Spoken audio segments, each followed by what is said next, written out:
Hello, everyone. Welcome back. This is Alex, and you are listening to Between You and Me. So today I thought I would switch things up a little bit. I was reflecting on my podcast recently and thinking about what I've been talking about and the topics that I've been talking about and how everything has been pretty much more serious, less easygoing, more me giving advice, more things that have a lot more depth and basically very broad, deep conversations. And when I was thinking about that, I was like, why haven't I just done something super casual and super fun and super fresh?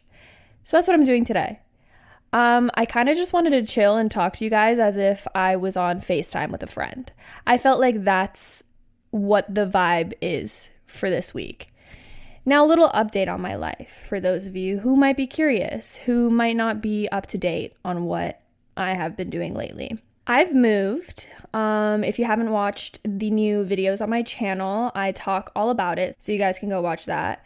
I'm in a different house now. I am in a different city, not very far from my last house, so I'm still close to all my friends and all of that, but it feels weird. It feels so strange to have moved to a different home because the last house that I lived in, I lived there for 3 years. So it was like August 2019 all the way till a week ago.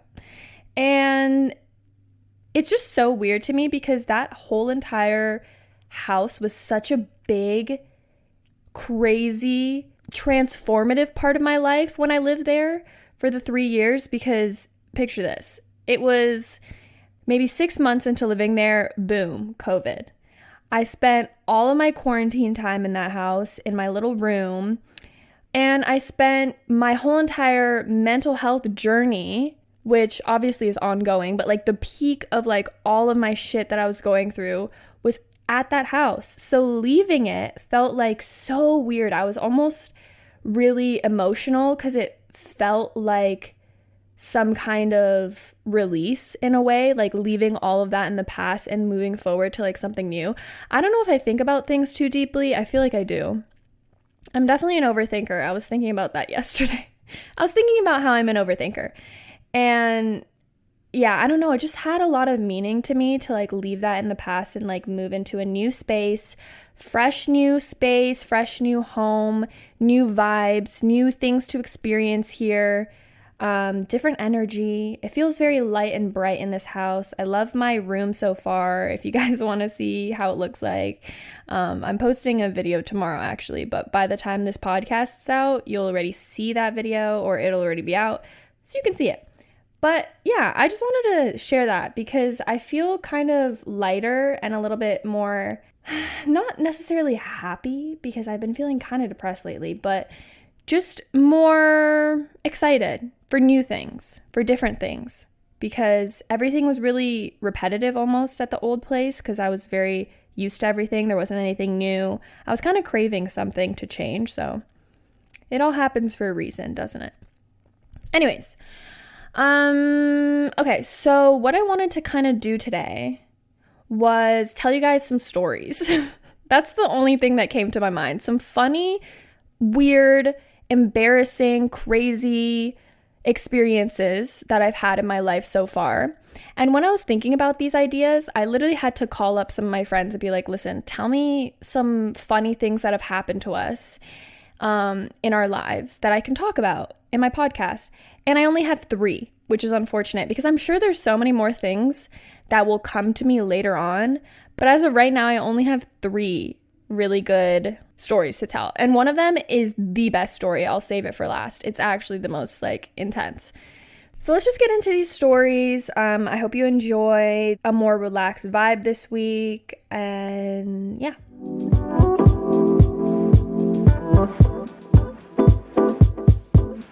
All right, so story number one. I'm going to give you guys context on everything, the people, the places, and everything in between. So 2 of these stories have to do with my friend Margot. I feel like I have the weirdest stories with her because we were really up to no good in our childhood. So to give you context, Margot is my best friend. We met when I lived in Switzerland. We met probably when I was like 10 or 11, but we didn't become very close friends until the 7th grade. And I can't remember how old you are, maybe 12 or 13. Once we hit 7th grade, we were best friends because we were put in the same class. Before that, we were more of like mutual friends. And to be honest, we didn't really like each other. I don't know why, but we didn't. But after the 7th grade, we really clicked. We ended up being inseparable. And then I moved after a couple years to Canada, and she moved to California after a couple more years. But we are still besties for the rest of our lives, soulmates, if you will. So throughout the years, we have consistently visited each other at whatever place that we were living. So multiple times I've flown over to California and stayed with her for a couple weeks, and then multiple times she's come to Canada and stayed with me. So these stories have to do with those time frames. Now, this first story was a younger story, like when we were pretty young. This is still in high school age range. And during this time, we were teenagers. So we were really up to no good because, you can't do anything in little suburban Canada the way that you could in Switzerland. In Switzerland, you can go out and do whatever you want at the age of 15, 16.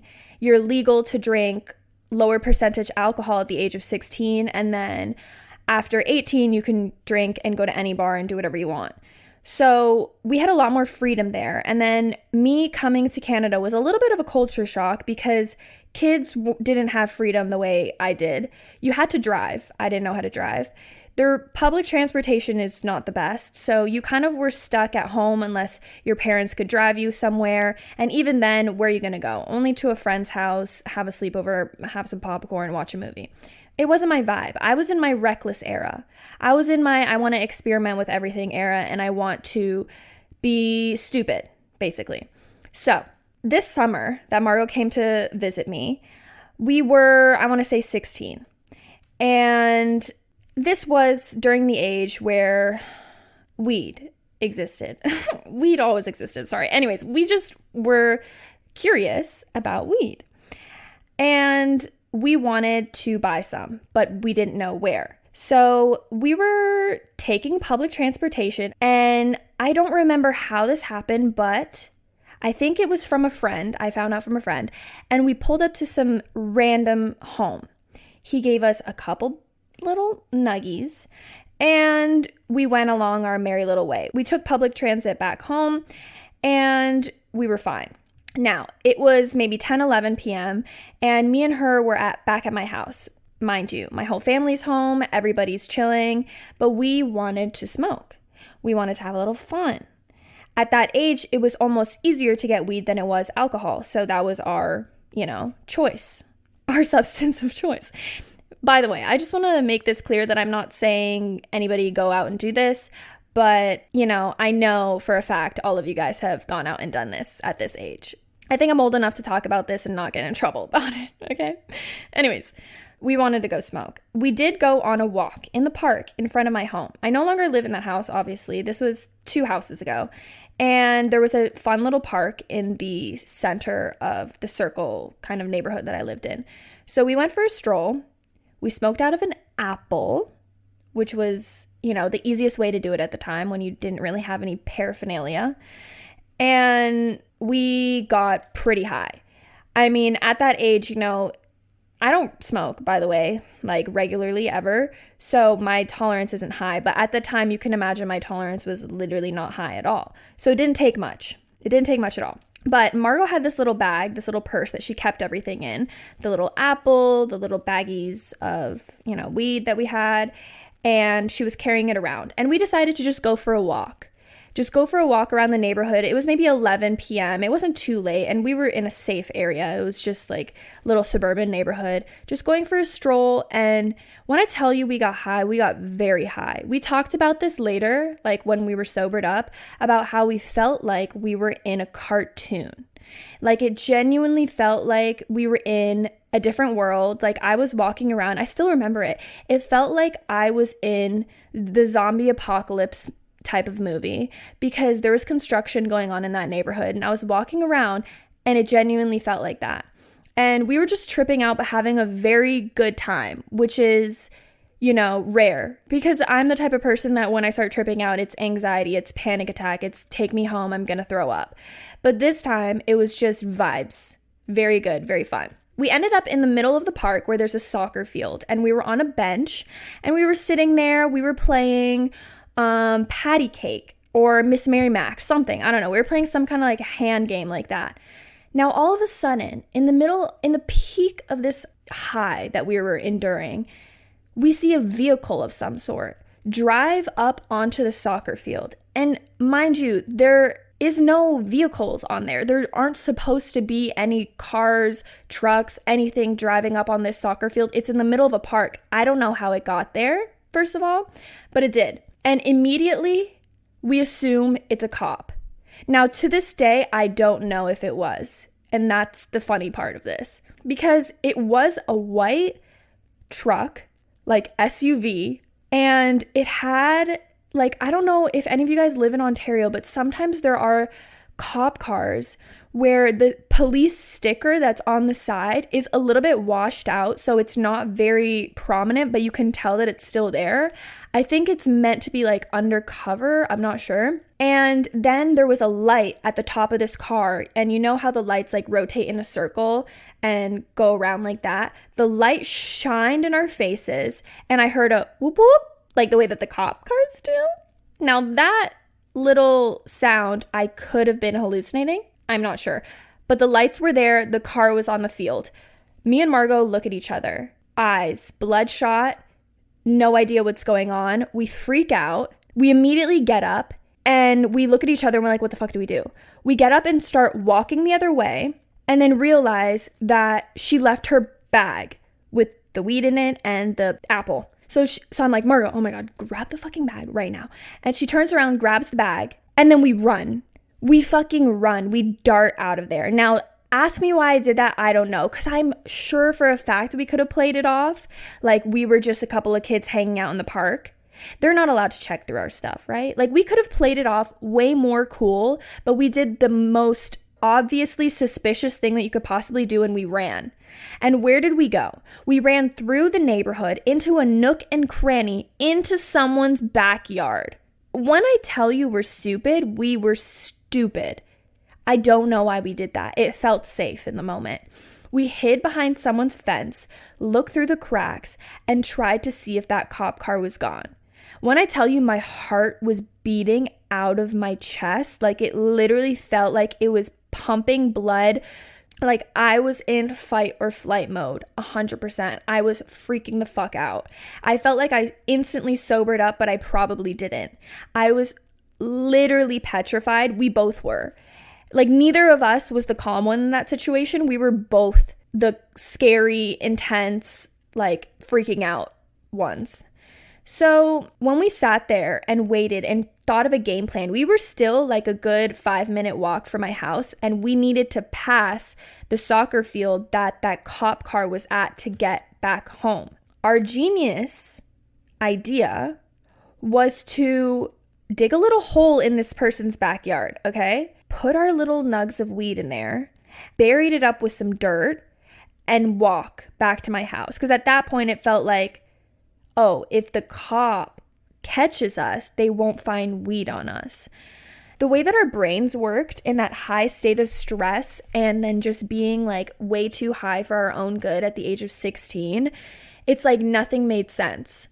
Like if it was me now, obviously I'm older, it's legal, it's very different. But if it was me now and I was in that like really hallucinating high or like trippy high that I was in, I would have just walked back home. And if they tried to talk to me, if they were even cops, like I said, we don't even know if they were, I would have just been like, hey, what's up? We're just on a walk, and then make my way back home. But clearly that's not the way that we were thinking. So after we had buried the weed like pirates, we walked all the way back to my house. It like not even talking to each other, speed walking, freaking out on the way home, like heart still palpitating. And then we finally make it back into my house. I open the door, I slam it shut behind me. Kidding, I didn't slam it. I did it very quietly because at this point it was like we didn't know who was awake, who was asleep. We get in, we close the door. The first person that I see is Mariella. And it's funny because when I think about it, I was 16, so she was 10. She had no idea what the fuck was going on. And she was like, hey. And we're like, hey. Her not knowing that we just went through the most exhilarating, anxiety-inducing experience ever. And then we walk back up into my room, shut the door, lay on my bed, and pass out. And that was it. We wake up the next morning in a haze, let me tell you. You know when you smoke and you wake up the next morning and it's not like you're high, but it's like your brain is not working? It's like a fog. That's how I felt. But we woke up and we, as a matter of fact, did go back and unbury our weed and kept it. And didn't smoke for the remainder of the time that she stayed at my house. And I think for maybe 2 years, I had that weed hidden in my bathroom because I didn't know what to do with it and I didn't want to smoke it because I was terrified. So that's story number one. Honestly, it's such a funny story to think about. It'll forever be ingrained in my brain. Like, me and Margot consistently talk about that story because to this day, we don't know if it was a cop. We don't know if it was a cop, if it was a, service truck on the field. I don't know why it would be there at that hour. And I also feel like a cop wouldn't drive onto the grass. It would like stay in the parking lot and maybe walk up to us. I don't know. But I genuinely feel like I did hear that whoop whoop. And I saw that police sign on there, but like I said, reality wasn't really reality in my mind. It was just a mess, realistically. So, yeah, that's a fun one, huh? That's a pretty interesting story. Okay, so now this is another story with Margot. It's a little bit shorter and a little bit stupider, but it's still funny in my head. To me and her, it's really funny. Now, this one is about our friendship because yes, are best friends and love each other very much, but we argue, and that's what happens. And this is by far the dumbest argument me and her have ever gotten in our lives ever. So here we go. This is a short one, but this is 2019 when I visited her in Switzerland. She still has a house in Switzerland. She lives in California, but she still has her like family home in Switzerland. So when I visit her, I stay with her there. And this time, her boyfriend, Baxter, was there with her as well. So it was us three, kind of a little trio, hanging out for like the 10 days that I was there. And one night, I think this was actually National Switzerland Day, which is August 1st. So it's like, 4th of July, except for Switzerland. I don't know if I had to explain that, but we were celebrating it. So we went over to a friend's house. We were drinking. We were partying, we were having a good time, and then we went to go see the fireworks.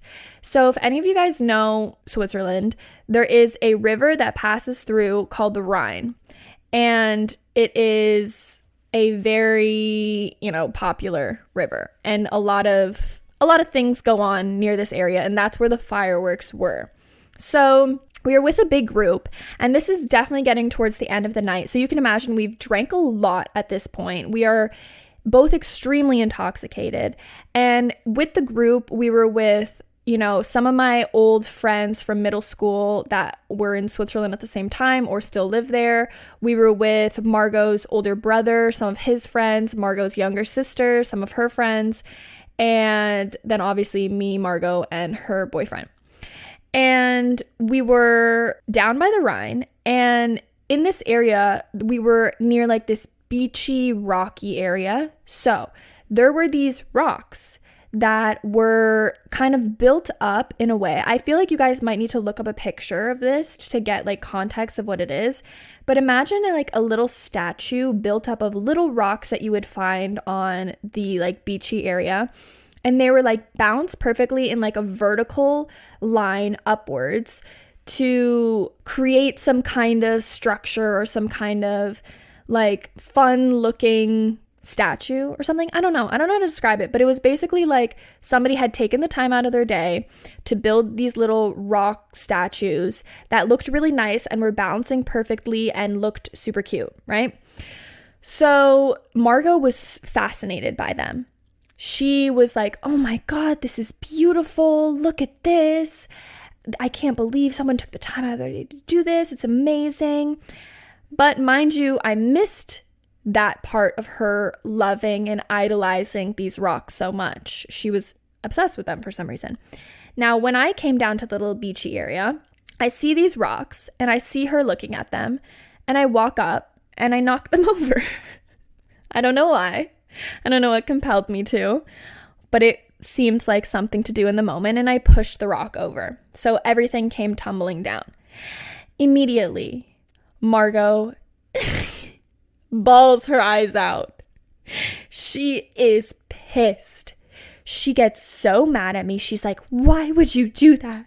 Why would you do that? Someone took the time out of their day to make this. It looks beautiful. It was so good. She's crying, and I'm sitting there in absolute awe. I looked at her, jaw open. I'm like, hello? Are you actually crying that I knocked these rocks over? And instead of being empathetic and just being like, oh my God, she must have really loved these rocks. It's my bad. I'll build them back up for you. I laughed in her face and I said, you are a baby. There's no way you're crying at this right now. That's ridiculous. And when I tell you this fight blew up to a different proportion than it ever should have, it really did. But it's so funny to think about because the way that alcohol just completely changes the way that you are able to communicate with someone is insane, because we could not, for the life of us, get through this fight just by talking, because one of us was crying and the other one was laughing. So it was like, there's no way to fix that. We literally had Margot's older brother mediate a fight between us. Like, we had to be separated because we were yelling back and forth at each other. And Margot's brother was like, listen, you guys are both drunk. And this is me. I don't think I'm that drunk. He's like, yes, you are. You need to calm down and talk about this later because nothing's going to get solved right now. Margot's boyfriend took her over to the side and tried to calm her down because she was crying. And I just remember looking at her boyfriend being like, I don't know how you deal with this. You're so brave. Like, I don't know how you're able to work through stuff like this with her when she acts like this. And he's just sitting there like, doesn't know what to do. Because his girlfriend and her best friend are literally at each other's throats, like wanting to kill each other because of rocks on the side of a river. Anyways, time goes on. Margot didn't talk to me for the rest of the night. Literally didn't talk to me. She actually came up to me and said, find some place to stay tonight because you're not staying with me. And I was in my own world. I don't know what it was, but I didn't think it was serious enough for her to be as mad as she was. So I kept pretending like we were fine and nothing was wrong. And I would like crack some jokes with her. I was sending her Snapchats because she was walking 15 feet in front of me on the way home, and I was walking like slowly in back of her with her sister getting home because we had to take the train together. We had to walk all the way back to her house, which was far, at like 2 a.m. And she still wasn't talking to me. She was giving me the cold ass shoulder, and I was just vibing with it. I was just like, you know what? Life is short. Let's have a good time. So we make it all the way home. I say goodnight to her. She's still not looking at me in the eye. And when I wake up in the morning, extremely hungover, mind you, I was staying in her like guest room. So I hear a little knock at the door and I'm like, hello? And she walks in. She's like, hi. I'm like, hey. And she's like, let's just put last night behind us. I don't know what happened. I'm like, me too. And it actually was our last day that we were with each other because she was going on a little family trip and I was going to stay with some other friends for the last 2 days that I was in Switzerland for. So we just made up just like that. And honestly, I think that's all it took. I don't think there was any reason to rehash that because nothing happened and it should have never happened and it would have never happened if we weren't belligerent. So that goes to show, never argue with someone when you're drunk. It doesn't work. Wait till you're sober, okay? My last story, which is going to be a lengthy one, all right? This is a very recent story, actually. It happened this year. in February. So basically, what had happened is it was one of my friend's 23rd birthday, and we were celebrating a weekend downtown Toronto for her birthday. Now, the first night, nothing crazy happened, but I feel like when we get to the end of the story, I have to explain this so you'll understand. But she threw a birthday party first night, which was just at her brother's apartment where he lives downtown, and he was willing to host it because it was a good space and she could invite people over. She could, basically just throw a party in that space for free versus anywhere else where she would have to pay some money. So it was a good spot for a party, basically. We had a lot of friends there. We had a lot of people I didn't know, actually, a lot of strangers, and some of her brother's friends, and it was a good time. It was fun. We all drank. We all had a good time. We all socialized, but there were a good amount of people there. Now, moving on. Next night, we stayed at her brother's apartment, and he was telling us that he was going to go out with his friends at night, but we already had our plan set. So we're like, okay, no problem. You do you have fun. We'll do our own thing and we'll meet back here at the end of the night. So that night there was 4 girls, including me. So birthday girl, me, and then 2 other friends. And we were planning to go out for a dinner at a nice bougie little place and then meet up with some other people at a club. We were already super hungover from the night before, slept maybe 4 hours. I slept on the ground. My back was hurting, but you can never miss out on a good, fun night out. So we toughed it out. I took a 20-minute nap. That actually wasn't me napping. It was me laying and, absorbed in my anxiety. And then we go to dinner. It was really cute, really fun. Get some nice, yummy sushi. And then we take our Uber to the club. We get to the club, we meet some other friends, we drink, we have a good time. I didn't drink too much because I was literally still hungover, like genuinely still feeling sick from the night before. But I drank a little, but I was not drunk, to give you guys context.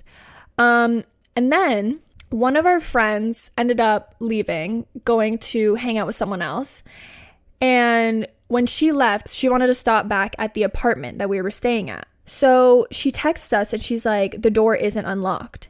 And the thing is that we purposefully left the door unlocked so that we could go back to the apartment afterwards because her brother was going out separately and we didn't know when he was going to be back home. So she texted us and then we kind of were tripping out for a second, but we were still at the club and we weren't planning on leaving yet. So we were just like, okay, I think it'll be fine. I think by the time we get back, it'll only be like 30 minutes, if anything, that we have to wait for her brother to get back home to open the door for us. So we weren't tripping. We were fine. We were like, it'll be okay. So she ended up just going right to her friend's house and not stopping at the apartment. So it was 3 of us left at the club.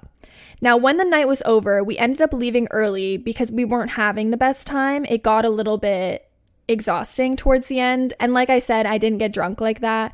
And I don't think my friends did either. So we were all kind of just over it by the end of the night, which was approximately 3 a.m. So we take our Uber back. We get back to the apartment and we are attempting to open the door. Obviously, at this point, we already knew it was locked.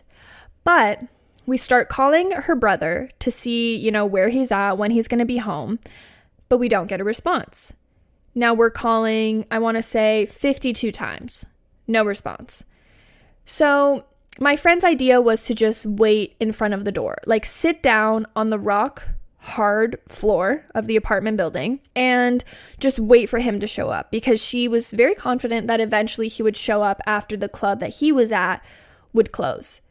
So we were waiting, and at the beginning, it was just, us talking and kind of just hanging out. And to give you context on what the, vibe was of what I was wearing, a little short dress, some boots up to my knees, and a thin leather jacket. And this is in February in Toronto, so -15 outside.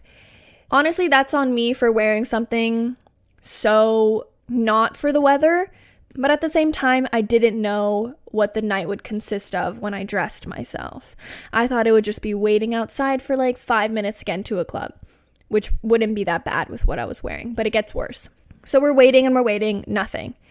I think it gets to around 5 a.m. when we started to worry, because the club that he was at would have closed at 4. And it was already an hour past that. And, maybe if they stopped to get food, if they did that, they would have been back by this hour. So at this point, we start messaging all of the friends that we knew of his that he was out with to see if they knew where he was. Now, unfortunately, my friend didn't have a lot of the contact information of her brother's friends, only a few of them. And unfortunately, also only on Instagram. So she was DMing these people, which also is like less likely that they're even going to see it. And simultaneously, our other friend that was with us took the bobby pins that I had in my head. Well, I gave them to her. And then tried unlocking the door. We were looking up YouTube videos. We were trying to figure out how to break in and use 2 bobby pins to somehow unlock the door to get us in. Obviously, that didn't work. Now, when nobody was contacting us back and we were still left in the dust on the floor, not knowing what was going on and not having a place to go back to and sleep, it was reaching 6 a.m. Our now plan was to go down and talk to the reception people, see if they had a master key that they could let us in, because she had the same last name as her brother, so maybe they would let her in if she showed her ID or something, because the apartment was under her brother's name. So we go down, we talk to the reception, and he says, "Listen, girls, I want to help you, but the guy with the master key comes in at 8 a.m. and he's not here yet." So we're like, all right, fuck, let's figure out what to do now. We were getting hungry. We were getting tired. We were, didn't sleep the night before, mind you, like I said, and still went out and wasn't able to go back and sleep in an apartment that we were planning to stay at. So there was a Tim Hortons about 5 minutes walk. So we, in our little booties and our little high heel booties, trekked all the way to Tim Hortons, freezing cold. I can't even describe to you how it felt to be out there at that hour in the outfit that I was in. It was painful, genuinely painful. So I'm literally running as fast as my little feet can take me into the Tim Hortons. We get some hot chocolates. We get a little bit of food, we sit down on the couches, and we continue to wait. Now, to make the story even worse, my friend's phone was at 3%. My phone was at 13%, I want to say, and the other friend's phone didn't have service.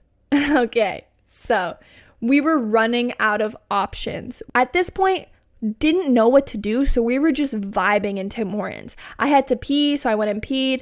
We sat down, drank our hot chocolate, fell asleep a little bit, but one person stayed on watch. If you've been to Toronto, downtown Tim Hortons, sometimes they're not the safest. Sometimes they're a little bit filled with some scary people, which ended up happening to us, okay? So we stayed until 8 a.m., right? So 2 hours in this Tim Hortons.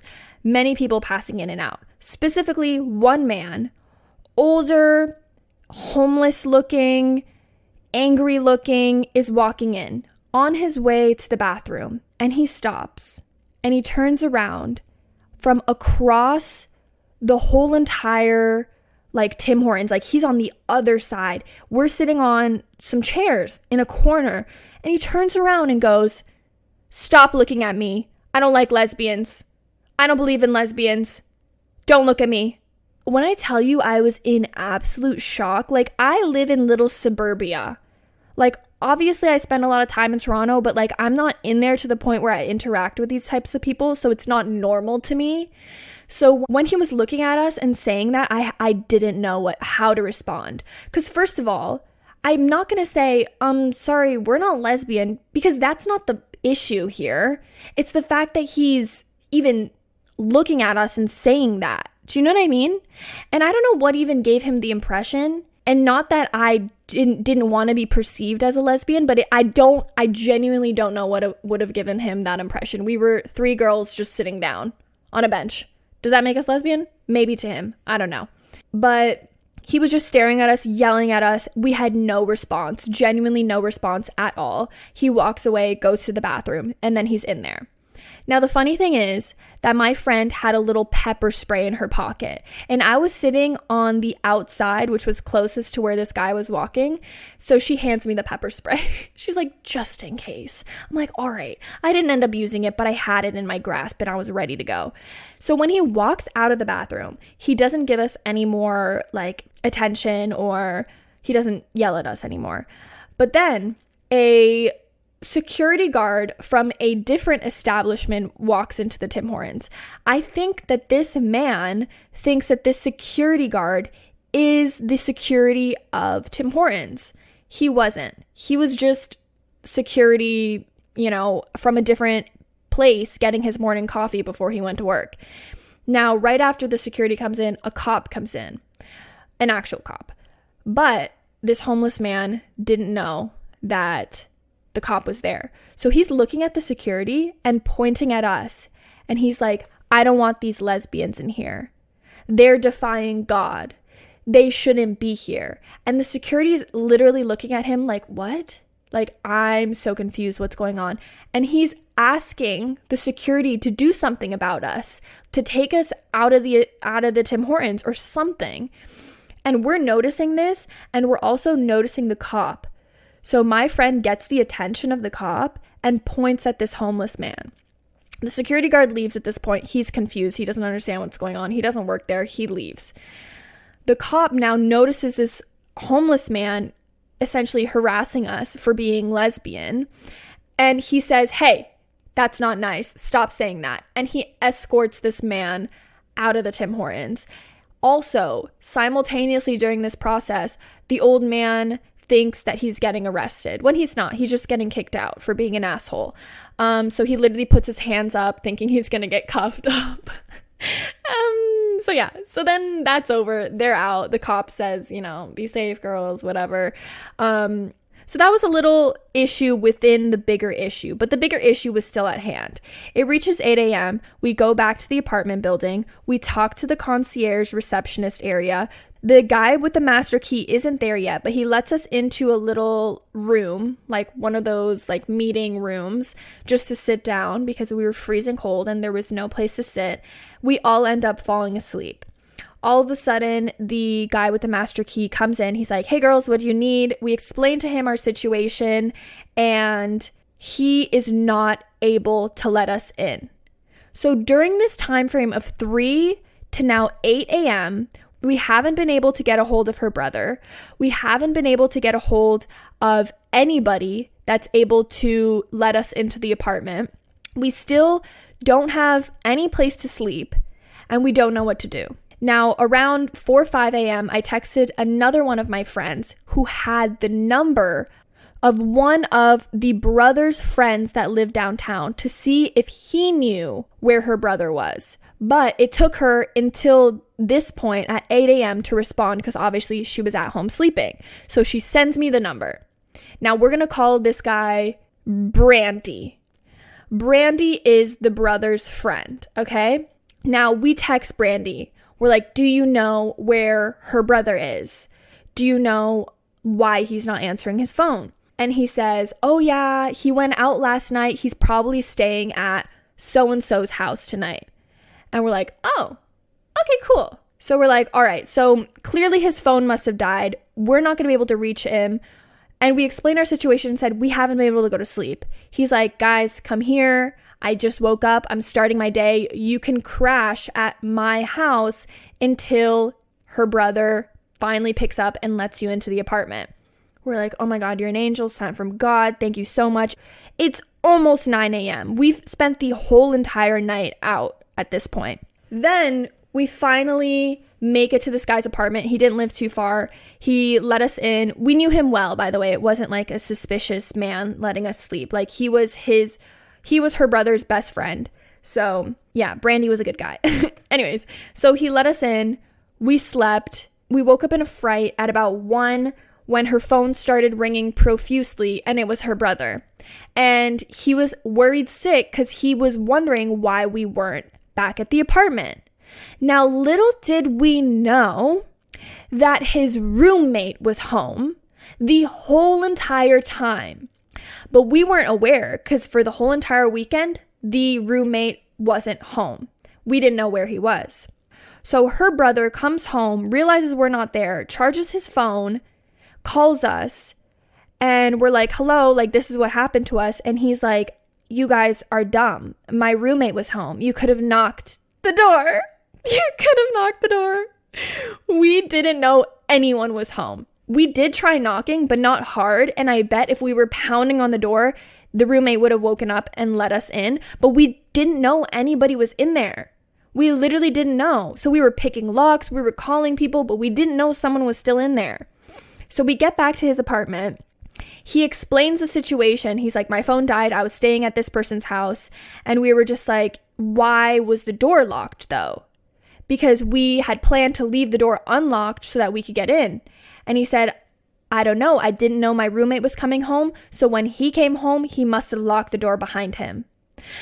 So that was the one little thing that happened that ended up having a butterfly effect of us having nowhere to stay the whole entire night, getting harassed in Tim Hortons, having to be in mini skirts and heels walking in downtown Toronto in negative 300 degrees Celsius.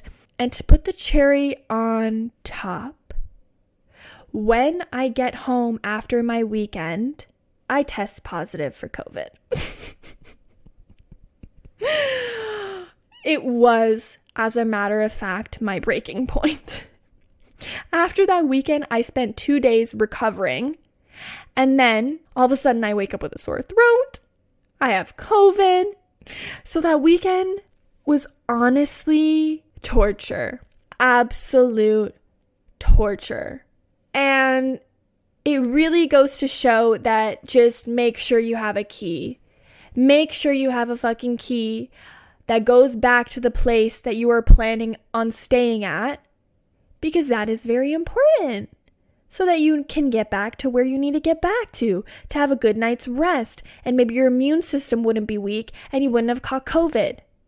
But also, take in that none of my other friends that I was with got COVID, just me. So I'm not too sure about that, why that happened. So yeah, those are my stories. I hope they were easy to understand. I know it was hard because I didn't want to mention my friends' names in the second story because I didn't ask them if I could tell the story. So I just kind of summarized it, if you will.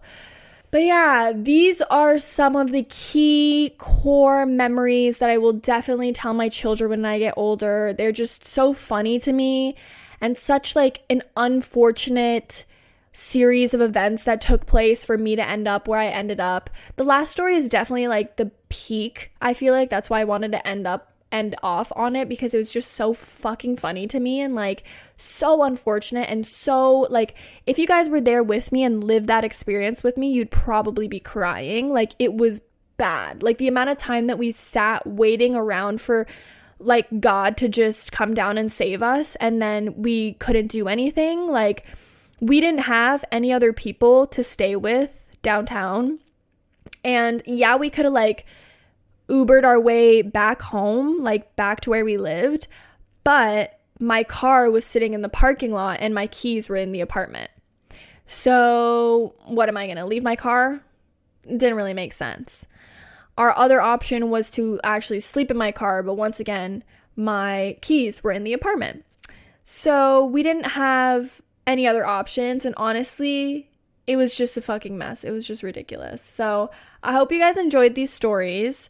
This has been fun. I like the casual vibe and just, you know, telling you guys stories. I have a lot more casual ideas of podcast topics coming in the future because I feel like I want to mix those in with some of my more serious topics so that we're not too, you know, overwhelmed. We get to have a nice chat now and then talk about more serious things, and then talk about more casual things, just depending on what you guys want to hear. I want to appeal to the masses. So I hope you guys enjoyed this. I love you all, and I will talk to you in my next episode. Bye.